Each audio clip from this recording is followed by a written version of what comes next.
Hay un escritor griego de novela policíaca que se llama Petros Makaris, que está escribiendo actualmente la trilogía de la crisis.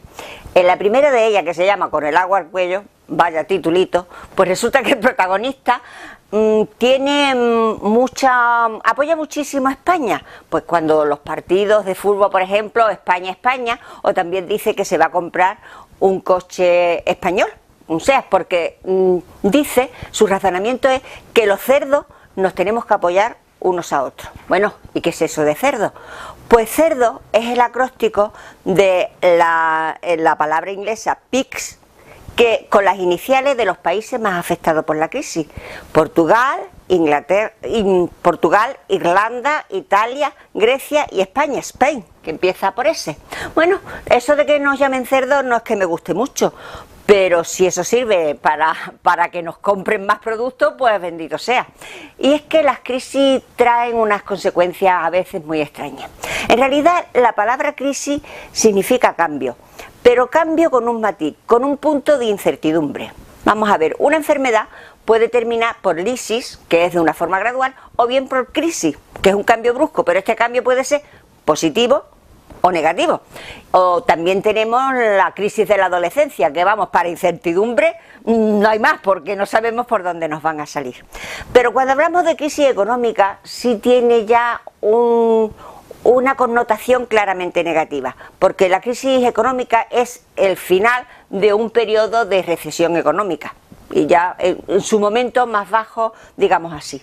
Crisis económica ha habido siempre, lo que pasa que a lo mejor pues no se emplea ese nombre, se conocía con otro nombre. Mira, si leemos la Biblia, los sueños de Faraón que descifró José, pues vienen las 7 vacas gordas y las 7 vacas flacas. ¿Y qué son los periodos de vacas flacas? Sino un periodo de crisis tras unos años, las vacas gordas de bonanza económica. O, por ejemplo, está la burbuja de los tulipanes que se produjo en Holanda en el siglo XVIII, o en el año 1898, cuando perdimos Cuba, que fue la última colonia, pues España entró en una crisis muy profunda, la crisis del 98.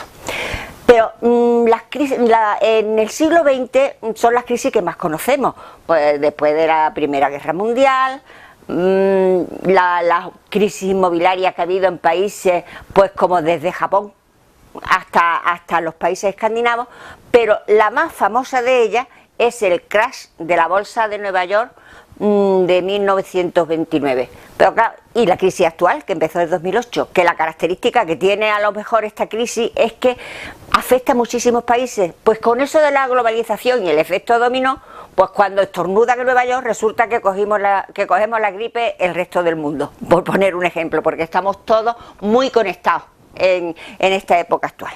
Las crisis suelen traer grandes cambios sociales, pues en el estilo de vida, en la escala de valores, bueno, hasta cambios demográficos, como está produciéndose actualmente en España.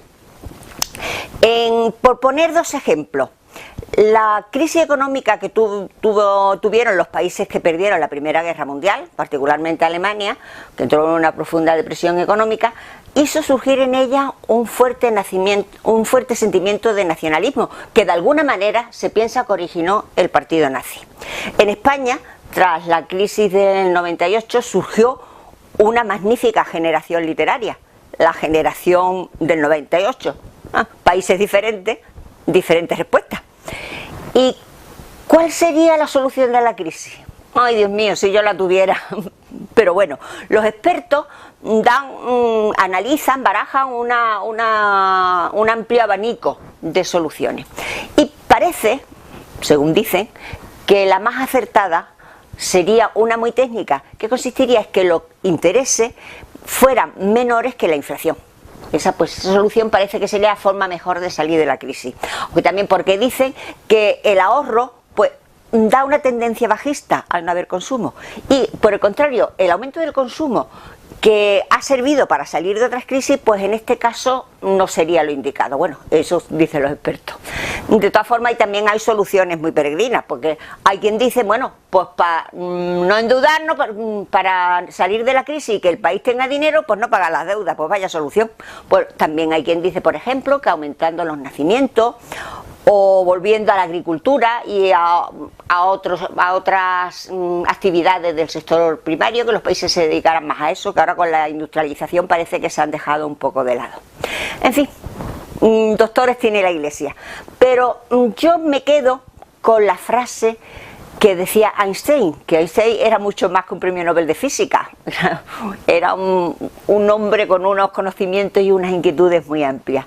Y Einstein decía que lo peor de la crisis era la tragedia de que pensáramos que no tenemos el valor de afrontarla, que no somos capaces de salir de ella. Es decir, que lo peor de la crisis es el derrotismo, el pesimismo, el pensar que no podemos luchar por volver a empezar y resurgir.